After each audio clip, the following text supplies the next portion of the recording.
AI in legal, key use cases, contract review, research, and drafting with AI. In this overview, we'll walk through what it means, why it matters, how it works at a high level, and where it shows up in real products and systems.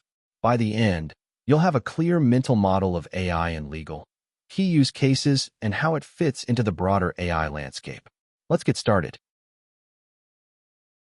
Let's start with the core idea behind AI in legal, key use cases.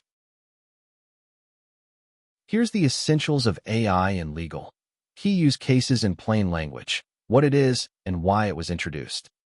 AI in legal, key use cases has become one of the terms you keep seeing in AI posts, research papers, and product launches. It's worth getting a clear, precise definition. Behind the buzzword, it addresses a concrete technical need in generative AI systems.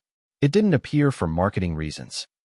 Once you understand it, you read AI documentation, benchmarks, and release notes with much more confidence. And like most good ideas in AI, it connects to fundamentals you probably already know from classical machine learning. Now let's look at why AI in legal, key use cases matters in practice.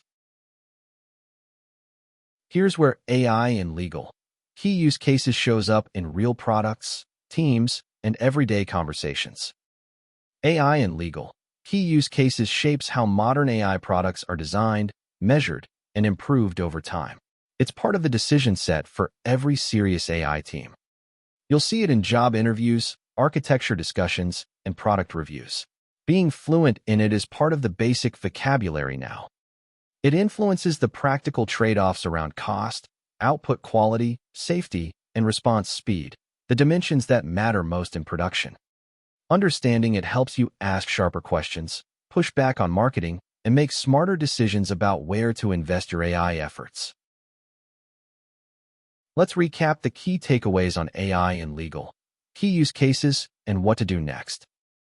AI in legal, key use cases is one of the foundational concepts shaping the current AI wave. It has a concrete technical meaning beyond the marketing, and that meaning is worth learning. Knowing it pays off when you read AI content, build AI products, or make decisions about AI investments. A natural next step is to explore the related concepts in our AI Glossary series, where each term gets the same treatment. That's AI in legal, key use cases in a nutshell. If you found this useful, subscribe to the channel for more AI explainers, and check out our AI and Generative AI course for a complete, structured walkthrough of the ideas powering modern AI systems. Links in the description. See you in the next video.